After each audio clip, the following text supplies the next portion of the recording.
Welcome, everyone. My name is Dr. Laura Cohen, and I'm the Executive Director of the Harriet and Kenneth Kupferberg Holocaust Center at Queensborough Community College at the City University of New York in Bayside, Queens. Our mission is to use the lessons of the Holocaust to educate current and future generations about the ramifications of prejudice, racism, and stereotyping. Our event today is entitled Art Against War, Art Against Hate, and features a conversation with the Polish poet and psychedelic rock musician, Grzegorz Kwiatkowski. The Kupferberg Holocaust Center in Bayside, New York is situated on the traditional land of the Mantinecock people who continue to live here today. We offer gratitude and respect to all of the people of Turtle Island, past, present, and future, including the Lenape and Shinnecock peoples.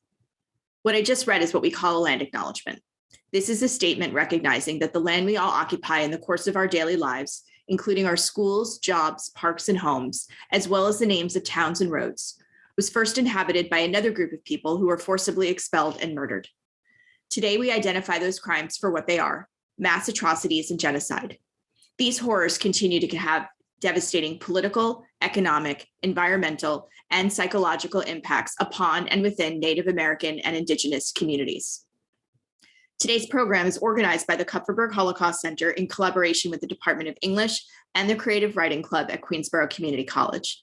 It's also co-sponsored by the Ray Walpaugh Institute at Western Washington University and the Center for the Study of Genocide and Human Rights at Rutgers University. After the presentation, please be sure to submit your questions via the Q&A button at the bottom of your screen. Now, to kick things off, please join me in welcoming Dr. Susan Jacobowitz. She's professor of English at Queensborough Community College and our moderator today. Dr. Jacobowitz has published and presented on second-generation literature, graphic arts, graphic texts and performance art, Australian Jewish and immigrant writing, the conflicts and challenges of post-war Jewish identity, and teaching the Holocaust and genocide. Dr. Jacobowitz, the floor is yours. I'm so happy to be here today and be able to introduce to you my two friends, Grzegorz Kwiatkowski and Agnieszka Tuzinska. I'm going to start with Grzegorz, who's joining us from Poland. He's a poet and a musician and author of multiple books of poetry that are also available in translation. Peter Constantine, his English translator, is quoted as saying he has a strange poetic voice, very original and stark. So I'm glad you'll have a chance to get to hear some of his poetry today. He's a member of a psychedelic rock band, Trupa Trupa. He's been an artist in residence at numerous international literary programs and a guest lecturer at the University of California, Berkeley, at Johns Hopkins, at the University of Chicago, the University of Texas at Dallas, the Jewish Theological Seminary, and Cambridge University. His music and literary works have been published and reviewed in The Guardian, Modern Poetry in Translation, New Poetry in Translation, CBC, Pitchfork, the Los Angeles Times, Rolling Stone, Newsweek, Time, Billboard, Spin, the Chicago Tribune. He's also been featured on National Public Radio and the BBC.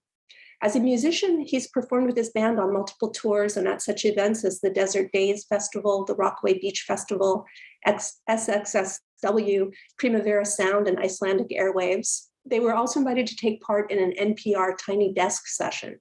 The band's music has been published by global record labels such as Sub Pop, Glitterbeat Records, EC Delure, and Love It Records. I also want to introduce Agnieszka Tuzinska, my colleague in the English department. She's an associate professor of English at Queensborough. She teaches courses in African American literature and writing. She also volunteers as an educator in prisons and jails, teaching college prep workshops and facilitating book discussion groups. Her research focuses on African American literature of the Jim Crow era and the Harlem Renaissance and prison literature. Her work has previously appeared in journals such as Melis, Dialogues in Social Justice, English Language Notes, and the CLA Journal. I'm so grateful to her for joining us on short notice. We were looking for someone with both Polish and English language facility, and she's going to read one of Grzegorz's poems for us. So please. Burning. 1. Where are Isaac, Moshe, Vefa? They are all asleep here beneath the soil.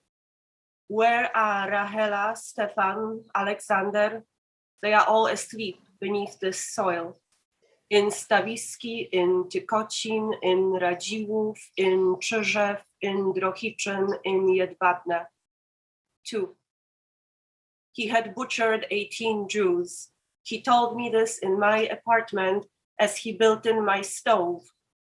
And the sun still shines upon his house and the generations of his family.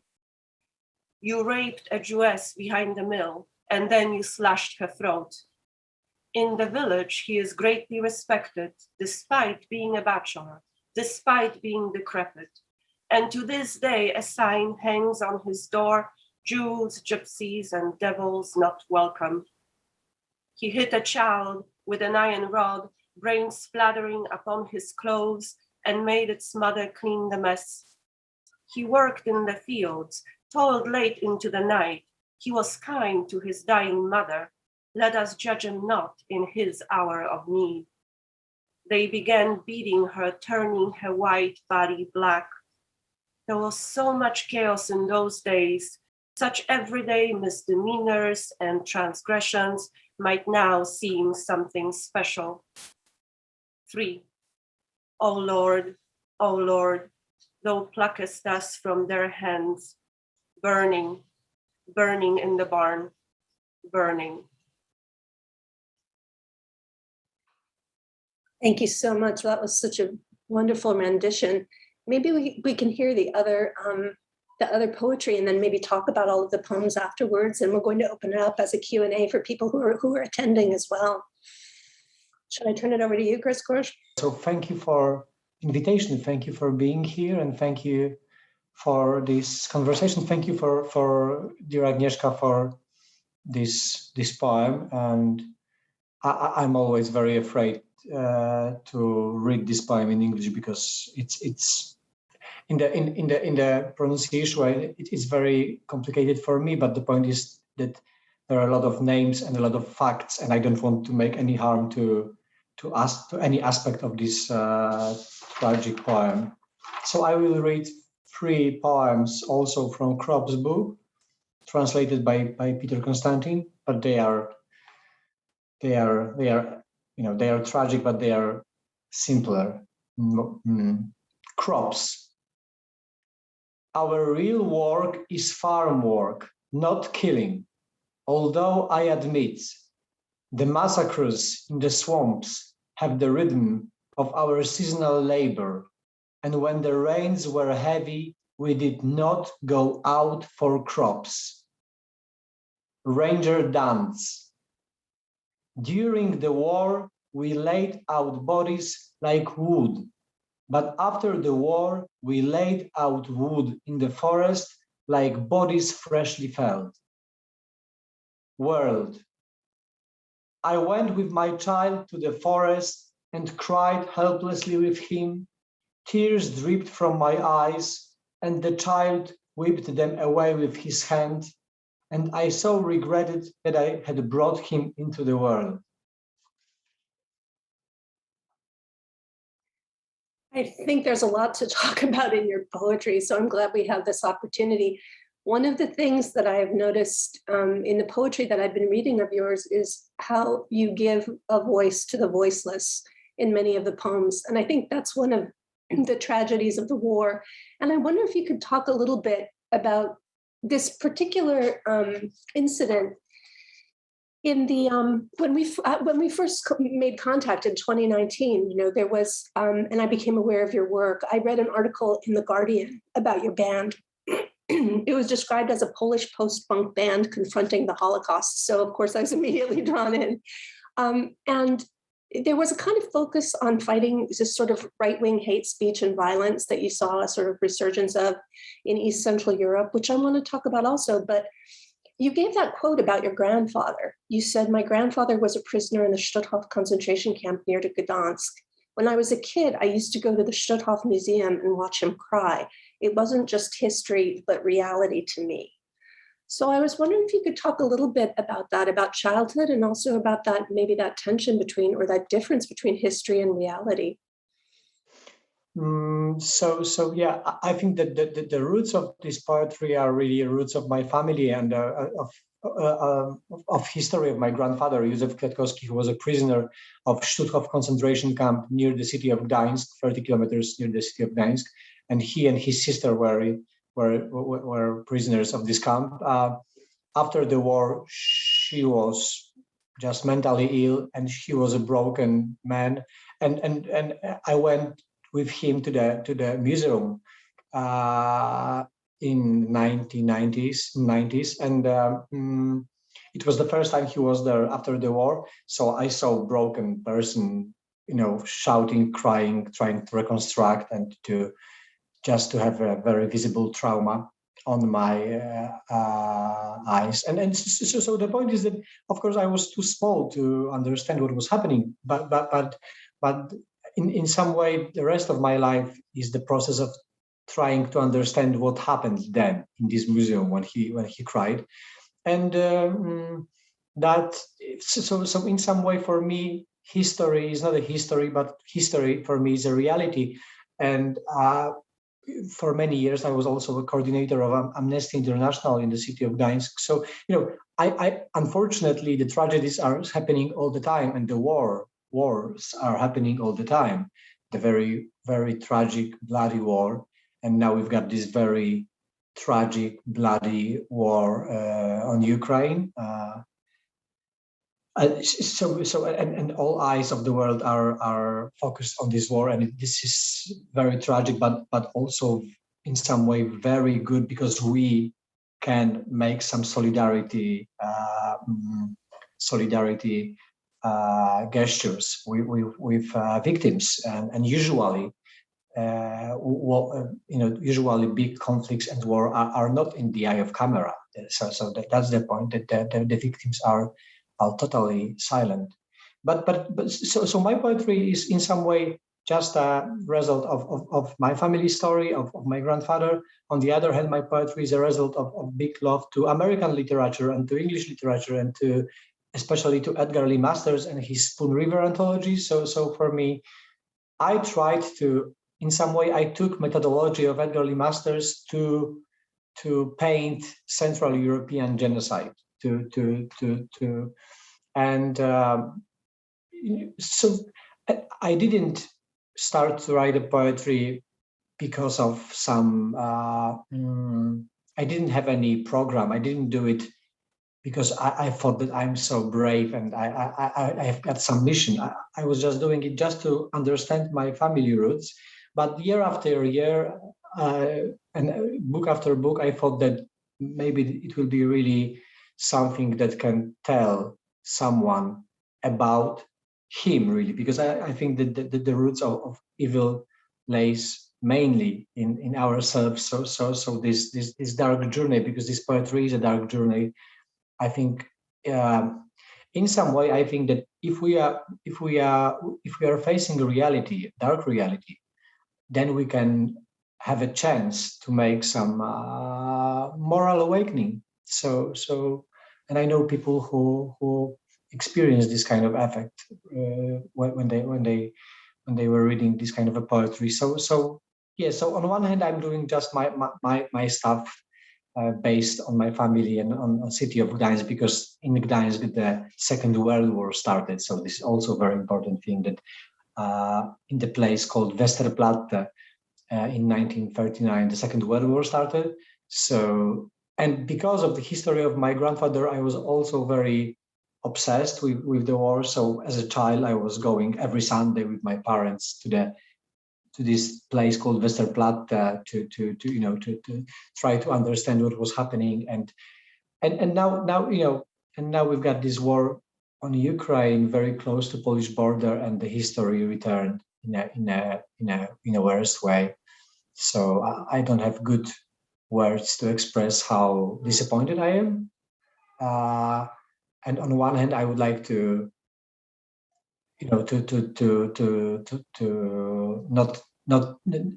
on one hand, it's so paralyzing, and it's so the images of victims, and it's something that it's something like something that says me, dear Grzegorz, shut up, don't write a poetry, you should.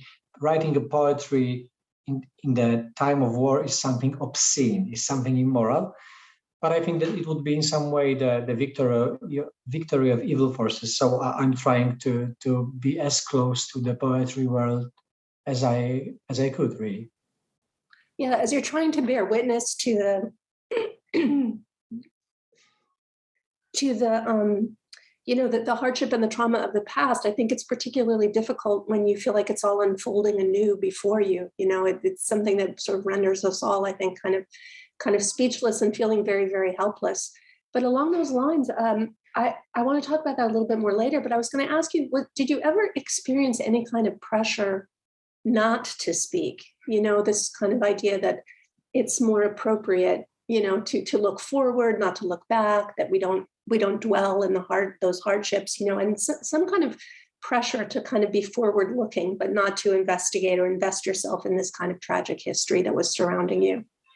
Yeah, totally. Most of my artistic life had this kind of feedback, not especially, but only from Polish art society. I mean, that I was always, I had always this kind of signals and the opinions and advices that I shouldn't write about the past. I shouldn't write about history. I shouldn't mix a history with a poetry.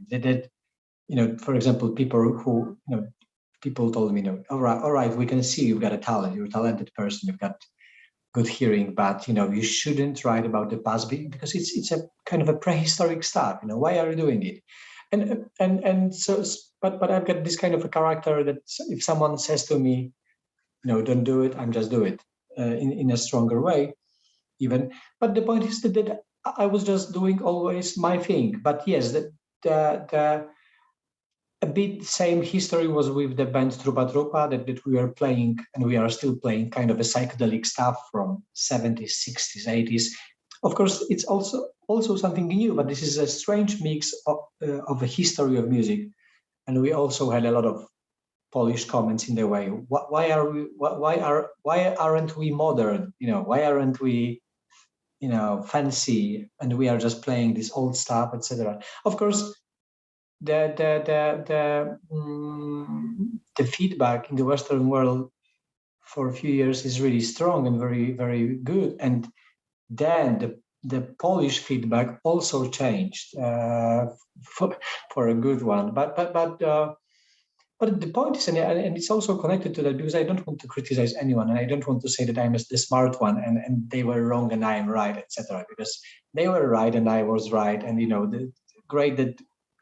great when people have got different ideas and different opinion, and I'm open and critic. But the point is that Polish land, because of this genocide and because of this very complicated history, and now you can see on example of Ukraine and Russia that this is a really very tragic geopolitical situation that Polish people and Poland is still very, very devastated. They're devastated because of the whole history. Not one century, but many centuries of war, one war after another, etc. And I don't want to say that we are victims, because that's not my point. But I just wanted to say that we are very traumatized, and people we all know that if you suffer a lot, then you see things from a different angle. And I think that a lot of Polish people see things from this suffering angle, very often from kind of a resentment angle, which is very frightening. But on the other hand, the Polish reaction on refugees from Ukraine was totally unexpected for me. And I'm super happy because of that. So the reality is not black and white, and it's not so flat, and it's very complicated. And when someone is good or even great, it's always a miracle of goodness. And I can just be very happy and proud because of Polish people who are still helping Ukrainian people in a really big way. And I really didn't expect it, and it happened. So, it's just great. This is a huge thing. I think the whole world is kind of watching this happen in Poland and watching Poland step up and have this kind of incredible outreach to the refugees who are fleeing Ukraine, and sort of playing this part in the conflict and in the world. But I have to ask you, probably everybody is going to be curious, the reaction to the 2018 law. This sort of made news around the world, this Polish law that penalized public speech, which attributed responsibility for the Holocaust to the Polish nation. It was amended at some point so that the criminal part of it, I think, has gone, but it's still like something that can be prosecuted through a civil charge or civil court.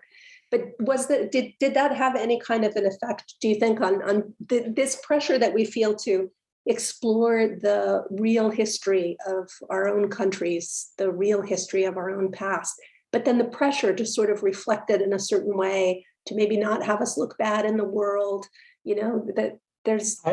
I think it was, very, very bad law, and I think it was constructed in a very cynical, populistic way by cynical politicians. And I think the point was to antagonize people and to have their votes. You know what I mean? It wasn't a law which should really be something that is used to something. It was kind of a demonic gift for people who should vote for you. And the point is that Poland is still a very anti-Semitic place, and I think it will be very maybe controversial opinion, but in my opinion, most of Polish people are anti-Semitic, and in my opinion, most of European people are anti-Semitic, and month after month, I can really see. So I will just give you one example. My wife's family, they are a Polish family, and a few years ago, I asked her grandmother during the birthday party, what were you doing during the Second World War? And she told me, of course, I was hiding in the forest. And I said, why? And she said, yeah, because there was wartime. And I said to the point, she was hiding near the city of Rzeszów in the forest. And I asked her, is she from Jewish family? And she said to me, she was very frightened. And she said, of course, I'm not a Jewish person. I hate Jewish people. When I was a child, I saw boys who stole. I saw Jewish boys who stole Holy Communion from a church, and they took it on the middle and they crushed it. And I said, these are medieval ages pogrom stories. I know you're lying. So, and after all, she went to California. She lived in San Diego, and very, very few moments before she died, she told the doctor she was a Jewish person. But that's not the point. Who is right and who is wrong? And of course, she had a right to have her secret. But the point is that she was afraid. She was afraid to tell that she's a Jewish person. And my family, my wife is a Jewish person. My son is a Jewish person. But they are not so afraid as she. But this is so that's why I can say about it right now. But there is still some fear in the air, and that they shouldn't say about it loudly. So I think that Europe and Poland is still very anti-Semitic land, and I think that in some tragic way they've got the right to feel this fear in the air. You know what I mean? That I don't know how the situation looks in USA, but in Europe it's more and more anti-Semitic, unfortunately. And this law, about this law, of course it was, as far as I know now, it doesn't work at all because of big protests but it was one big shame, So that's. But I think that the Polish scientists weren't afraid. I mean that they were so a lot of Polish scientists they are big heroes, so they weren't afraid of this law. I think that anyway they would make and write the very important books like Jan Tomasz Gross, for example. So yeah, I think it casts a kind of pall over a lot of the work that people are doing, but I think there was a kind of recovery afterwards. It's I think you're so right. I think the trauma is just so deep seated. Being the daughter of a survivor, I think part of my father's goal was to get as far away from East Central Europe as he could. So he raised his children in Arizona, which is about as far away as you can get. But there was anti-Semitism, and I think it was somewhat shocking, to my father. I think it's a very difficult thing to escape. But I think that sort of internalized terror from that particular period of time is something that we can't judge. We've never really experienced that for ourselves. So it's interesting that it's still there, but it goes underground. But it interests me, that idea of growing up on the soil, on the ground, because we have to make these incredible journeys to go back to places like that, to try to connect with some of those feelings and to try to understand that kind of tragic past. So I wanted to ask you to talk about the incident with the shoes. My students have been studying some Holocaust poetry, and one of the poems I gave them was Abraham Sutskever's shoes. So we've also looked at a lot of images of shoes. But the anecdote about the shoes that you've talked about in some interviews, I think is very striking. You want to talk about that? Yeah. I think it's also connected to the topic you mentioned about the law and about memory in Poland. And yes, so the story is really it's almost unreal. It's something. In 2015, me and my friend we discovered near the fence of the museum Stutthof a lot of shoes. When I say a lot, I mean thousands of shoes. And we started to dig in the ground, and there were more of shoes: children's shoes, women's shoes, color shoes. And we went to the director of the museum, and he said that this is the trash, and it really doesn't matter. So we asked him to protect these shoes, because the point is 1945, when the Red Army liberated the Polish land and liberated this camp, they counted these shoes. It was a mountain of shoes. It was 500,000 pairs of shoes, and Stutthof was kind of a leather reparation center, reparation center for all the concentration camps in Europe. So all the shoes, especially from Auschwitz, came to Stutthof. And so in 1967, when the museum was established, the director of this museum took a part of shoes from this mountain. I don't know, kind of 10,000 or 50,000, and most of this, and almost 500,000 pairs of shoes were just thrown to the forest near the museum, like a trash, really. So they were lying there for few decades, and we found them. We asked director to protect these artifacts of genocide, but he refused.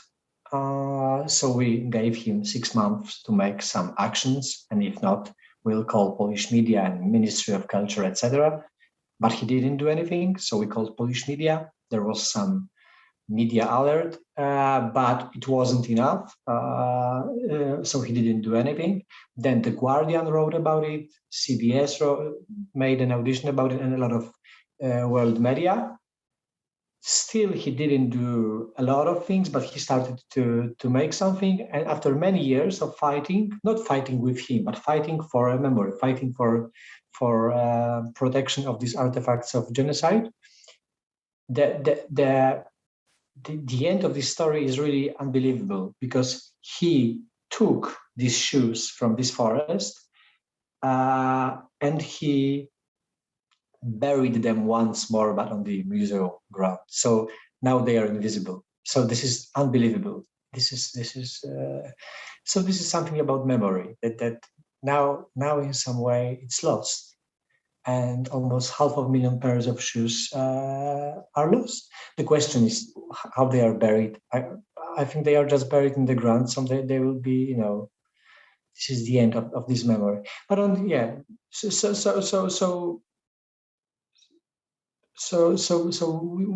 for me, and of course I'm talking about the Stutthof concentration camp. Concentration camp of my grandfather. So for me, this place was, it is connected to memory of my family. And anyway, I'm kind of a persona non grata in this museum. In the way they hate me there because I tried to protect the artifacts of genocide, which is ridiculous. But this is the many years ago, I would say that it was only Polish specific. You know what I mean? But then we had Donald Trump, and then we had, now we have Viktor Orban. Now Marine Le Pen is so close to be a president. So these demons from the past woke up, and it's more frightening. And Vladimir Putin invaded Ukraine, and and we see these pictures. We saw the pictures from Bucha, and we've got 2022, and this is I really don't have good words to express how I feel, because it's. I really thought that my poetry and my art will have some role in kind of a process of awakening of morality inside of us. But I really didn't think that it will be kind of a comment of a a reality all around us. And it's not a satisfaction for me. It's something really tragic.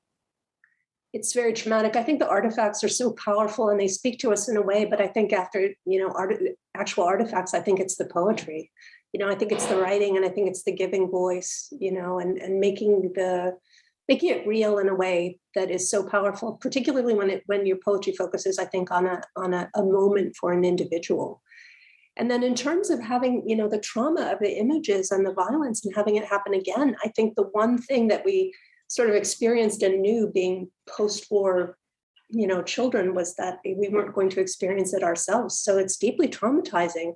And I've had that feeling that they're just going to create more generations of people like me, people without extended family, people with traumatized parents, people, who have this difficulty in terms of their own identity because they've just only known displacement. And, it is really, it's hard even to put into words, but it is very disturbing. I know our students are really experiencing it as well. And it makes it a really hard time to study this type of thing. I want to bring Agnieszka in for a moment just to ask if she has anything she wants to contribute maybe to this idea of sort of growing up in Poland on Polish soil, or sort of in the wake of this kind of time period of history. And then we'll take some questions. So if people want to start putting questions into the Q&A, I know we have one already, but two actually, so we can start opening it up to questions. Agnieszka, did you want to say anything based on your experiences growing up in Poland? I'm listening to Grzegorz and I'm just thinking, the Polish cultural memory is just so saturated with the war, right? With the war, like that's how we even call it. When you say the war, wojna in Polish, you know which war you're talking about. And although maybe now it's changing. And, I'm guessing, Grzegorz, you might be a little younger than me, but probably not much younger. So we all kind of grew up with grandparents, right? As kids with grandparents whose life this was, right? And they carried it with them, and then we carried it with us, and we continue to carry it with us. It's just kind of always there. And it's, the narrative of like the Polish martyrology is very strong in Poland, like that the Polish nation is kind of the Christ of the nations, like the martyrs, right? And I mean, there are good reasons for this. I understand why that would be.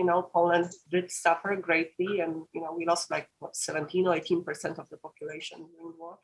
But I just think it's so interesting how in all this talk and discourse and narrative, like there's also so much silence. And I feel like that's really what's so amazing to me about Grzegorz's work, because he goes after those like pockets of silence.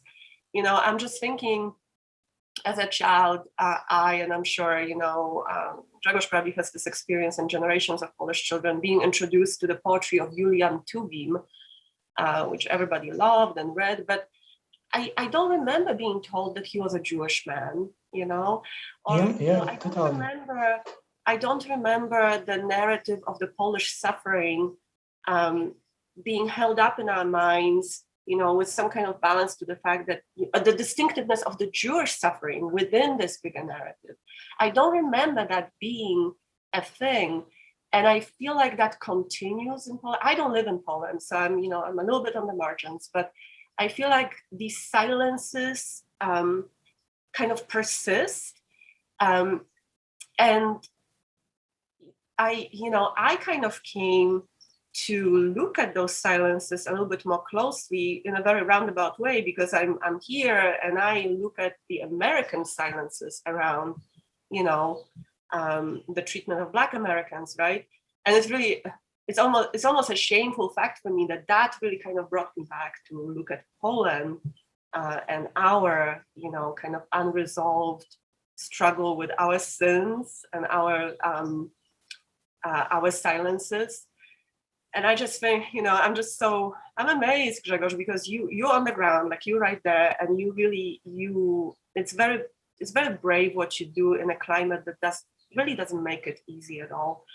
And I really appreciate the way that you very nuanced in the way that you think through all of that. Like I read somewhere you said, kind of thinking through the nature of evil, which clearly like you were always trying to tap into that, but how you said that each of us kind of carries our own Donald Trump inside of us. Like there's this potential for evil in all of us. And I feel like you are really good at kind of looking at the nuance of this continuum of implication, our implication in evil. That, it's not just, especially for Polish people, non-Jewish Polish people, this is such an important thing to think about. And maybe not in this like super polarizing way, just victims and perpetrators, but also like everything that falls in between. Michael Rothberg at UCLA, he calls it the implicated subject, that we are implicated, right? Yes. And the facing of it seems to be just such a difficult thing, both here and in Poland, like the denial. So I think, it's hard for many people and institutions to face their history also, because it's not history, right? You were just talking about it. I mean, it's all very much alive. It's replicating and coming back at us in new shapes. So to face history and the way that we are implicated in history is to face us right now. And it seems to be a very difficult task. So yeah, that's kind of a lot of slightly disjointed thoughts. But it's very important what you said about polarization, because I don't mean I don't say that you said that you accuse me of relativization, but I'm always afraid of relativization the way that I can say, we've got all evil inside of us, and I think this is the truth. But the point is that we should firstly remember about victims and about people who are suffering, and we should protest against evil. So this is very, very, very important. And the second thing is that this polarization and this black and white world, it's very great for especially politicians. That I'm just saying that of course we should say the truth. Of course we should say the truth about the past. Of course we shouldn't forget about the victims and about people who are suffering. But we should also, and I think this is most difficult thing, try to find a communication bridge, a communication between people who's got different ideas on politics and on religion and even on history. I know that it's super hard to communicate. For example, if someone like Donald Trump who will just say, who's just lying, but I think that still we should, try to make this space of communication. Of course, I don't know how to do it, but I think that we should try. And if I will just say to someone that that he's idiot or something like that, this is the end of conversation. This is the end of and in some way this is the beginning of some war atmosphere. On the other hand, for example, this Ukraine and Russia example is very important. The way that Vladimir Putin is a murderer. You know what I mean? There is it's obvious, and we should say loudly about it. Vladimir Putin is a murderer. Russia attacked Ukraine.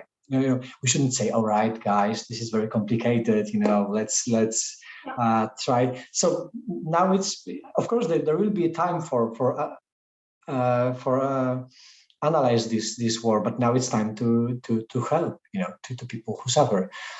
So I just want to say that there is always this thin line between understanding and relativization. That suddenly you can say that there is no difference between victim and perpetrators, and it would be also a big victory of evil forces. So, but maybe I'm paranoid the way that I wouldn't like to be in such positions that, for example, now we've got this kind of a situation with a Pope, right? With a reaction of Vatican and a kind of a lack of reaction, we could say, or there is some problem to say that who is the victim and who is the perpetrator. And I'm observing it, and I don't have good words to say how disappointed I am. I was thinking of that construction of Raoul Hilberg when he, set out perpetrators, victims, and bystanders. It's like a beginning, a way to sort of start to think about these things, but it's so complicated and there's so much gray area. And I think that the sort of trauma of the bystander was part of the story of Poland as well. That's made it such a difficult thing maybe to explore. They also speak about Americans as being war illiterate because most of us have not ourselves experienced war or served in the military. So the real meaning and understanding of what war is and what war means is kind of obscure for us. And again, I think we look to writing to maybe try to explore, understand some of that. I should give you some of the questions before we run out of time. If people have more questions, feel free to submit them. There's one question, it says, regarding anti-Semitic views in Europe, considering the historically awful treatment given to Jewish people throughout history, do you believe the creation of a Jewish state has finally allowed a place where Jewish people could feel safe and be accepted? It was a question from... For you, but I'm not sure how you would have a way of actually knowing that. Have you been to Israel? No, I had a lecture 2 weeks ago on Haifa University, but it was online lecture. But I wasn't there. But it was your question because no, this is a question that came from the audience. Yeah, so somebody wants to know, since you were speaking about the anti-Semitism in Europe. But can you? I would love to answer, but if you can read it slower, or I can. Can you see it in the Q&A there? Do you believe the creation of a Jewish state has finally allowed a place where Jewish people could feel safe and be accepted? I'm just not sure since we're not in Israel. Okay, all right. I got now. I can see it. I'm sorry. I was because when I will see the okay.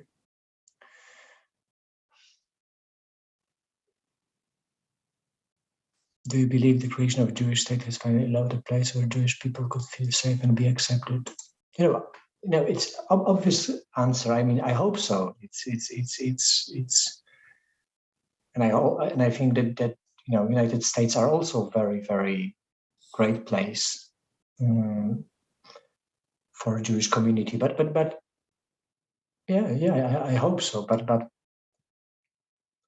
I was talking about Israel and about safe place for a Jewish community 2 weeks ago on Haifa, and we were talking about it.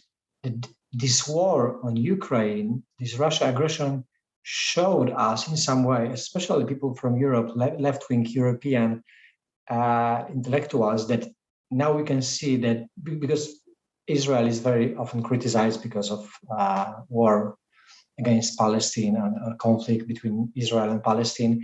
And very often it's very easy to judge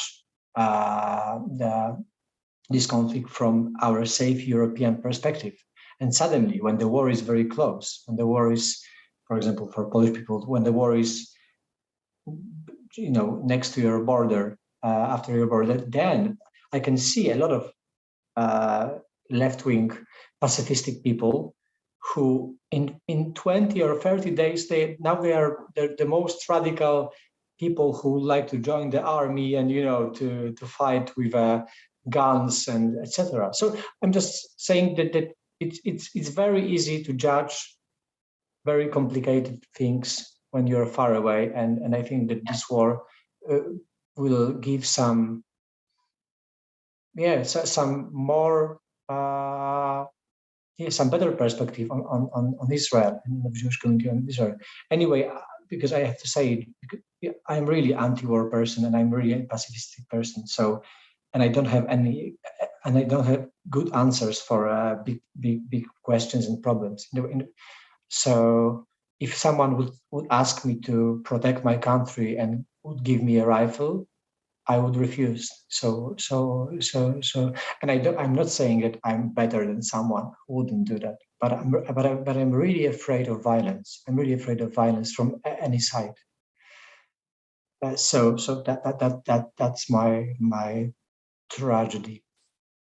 So even if this is an interesting idea, that even if the war expands and if Poland, is next on the platter for Putin and there's this kind of invasion onto your own soil, then what we've seen with maybe some Ukrainians, with people taking up arms or with people organizing themselves for the defense of their country, you don't feel that you'd be able to overcome this kind of belief that you have I think that I would try to find a place for me. You know what I mean? That I would find to try the place in a state who is protecting, but not with a rifle, not with a gun. Yeah.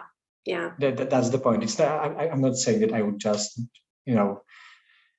escape, but I'm just saying that I'm really, I'm, it's so complicated in the way that, but by saying that I'm against violence and I'm a pacifistic person, I really don't want to say that I am the smart one. You know what I mean? That I am the smart one, and the people who are now fighting on Ukraine, they are not smart. You know what I mean? That they are fighting for their lives and the lives of their families. But because of the story of my family and because of my experience of my grandfather and history of my wife, family, I'm really very, very afraid of war and violence.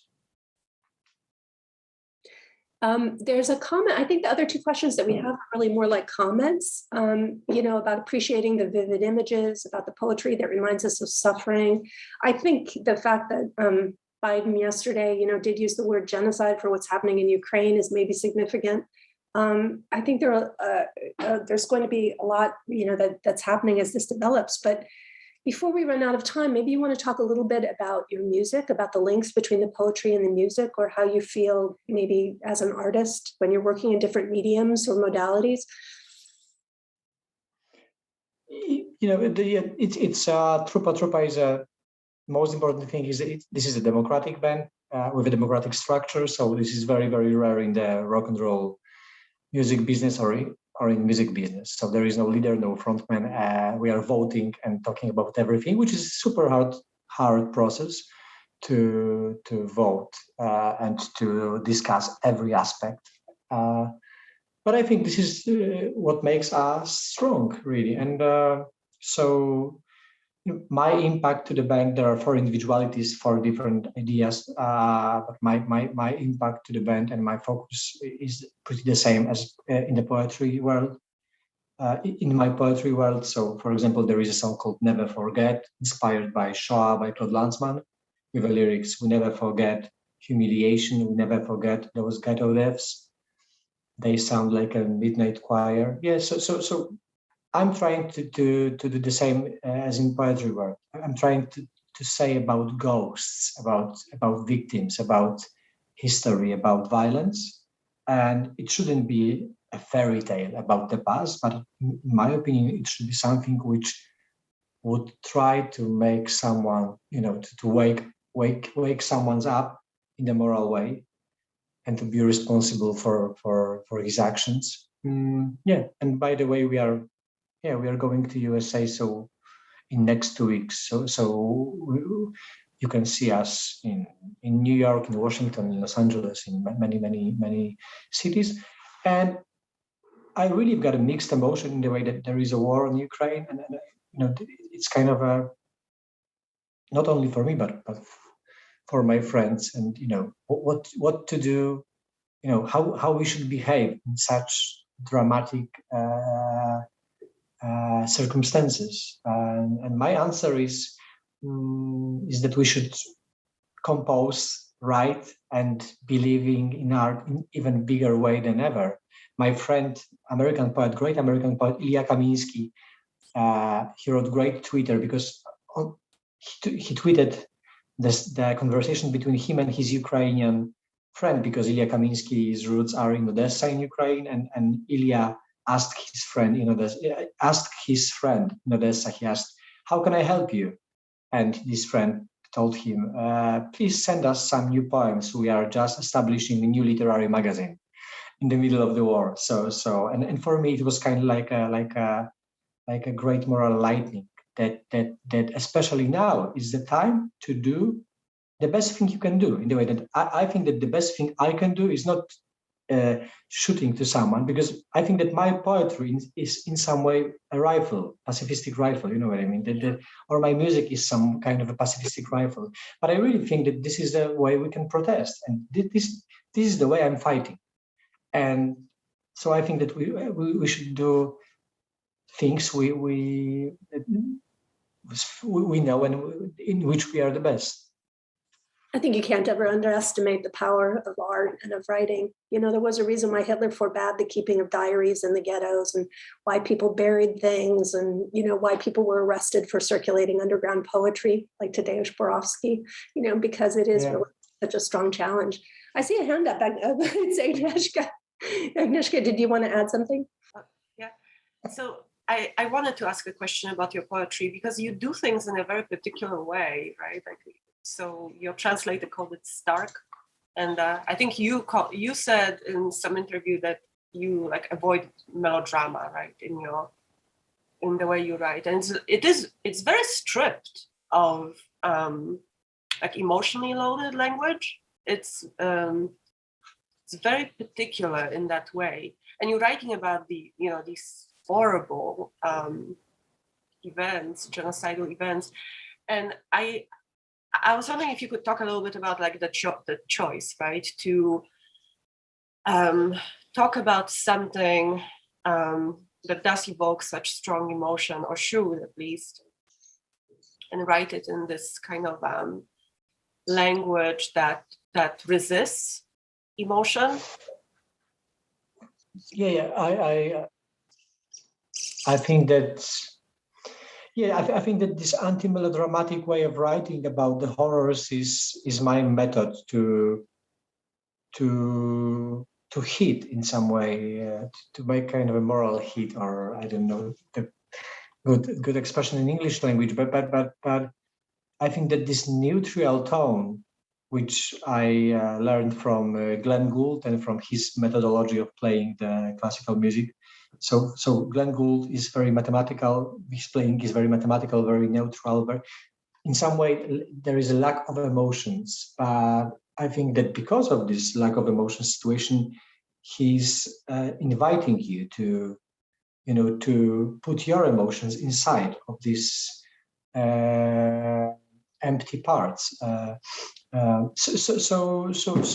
my idea is to be as delicate as I can, as to make as little changing from my perspective. I should be totally invisible, and the tone should be total neutral tone.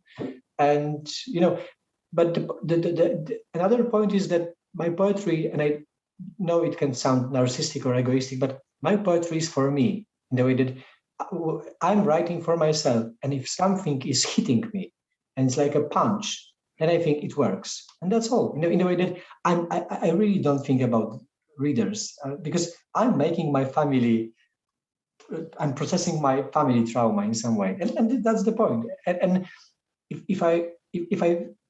if something is very hard for me, for example, you were reading this burning poem, and it's really hard for me to listen even to this kind of poem, and I really don't even treat this poem as my poem. You know what I mean? That it's just a tragedy, and in some way I can't face it. But when I'm facing this kind of tragedy, I just want to be a better person. That's how it works with me. The way that for me, historical tragedies and people who are suffering makes me want to protest, but makes me also protest not only against people who are responsible, but also to protest against evil inside of me. That every morning I would like to be a better person. When I'm going to bed, I always make kind of summing up of a day that I try to be better in this way, in this way, in this way. So maybe it's like I'm a child who believes in goodness and is crying because of lack of goodness. But why not? In the past, I really thought that this motto, Beatles motto, "All you need is love," is super naive, and I was laughing from it. But since my son was born, so he's now 3.5 years old. So yeah, I really believe in this motto, "All you need is love," and it sounds really naive in these war times, but I really believe in that all we need is love, and or trying, that all we need is trying to have love and to give love. Anyway, we're not succeeding, but I think that this process of trying to be open-hearted, open-minded, and full of truth is something that we all need. And I think that art really helps us, not only me, but helps us to be better people. I hope so. It's a type of resistance that's sometimes underrated too, the ability to stay a person who can hold on to those beliefs that you're against war, that you're a pacifist, that you don't believe in violence, that you don't want to be, a contributor to these kinds of things. It's a type of resistance that's sometimes more difficult for people to understand compared to the person who maybe takes up arms and, those kinds of things. But I think it's a very important kind of resistance. Yeah, I think this is the resistance. This is a great expression. That this is in some way. Yeah, art is resistance. Of course, not all of art. And I think that there is a lot of great kind of arts which are not utilitaristic and and they are just beautiful. But on the other hand, beauty is in some way something which is a resistance. You know what I mean? That the protecting of beauty, protecting of harmony, protecting of all this fragile world of art. And when we see the war, we see destruction of everything. Human beings, museums, painting, everything. And it just shows us that we have a lot of things to protect, and they are really delicate, fragile, and yeah.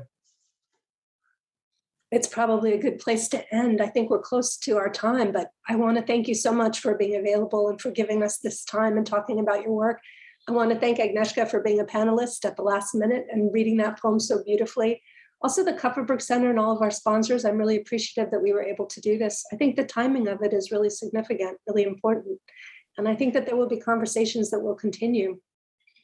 I just wanted to, I'm super thankful. Thank you, Agnieszka, for your reading and for your opinion and your thoughts. And dear Suzanne, thank you, because Suzanne is one of the, I think she's the first person from USA, because we were talking about my poetry for a long time, and she was the first person who showed me in some way that it's really powerful. I'm not saying that I'm a great poet and these are great poems. I'm not trying to say, but her reaction was really strong, and her opinion was in some way key opinion, and it was crucial for me that I shouldn't be afraid, of spreading this anti-hate, anti-war message. So I'm very, very thankful, because in some way, because of you, I began this very strange university marathon. But I think I'm very, very thankful that I found you, and now it's very symbolical for me that we are talking and discussing it in public. Thank you. I'm so glad, and I hope it won't be the last conversation. Also, I want to end with a plug for the concert, April 29th at the Mercury Lounge, for people who want to see you live, experience your band. Feel invited. Thank you so much. Thank you so much, Grzegorz and Susan and Agnieszka. We really, really appreciate this conversation. On behalf of the Kupferberg Holocaust Center, we hope all of you stay safe and well. Thank you.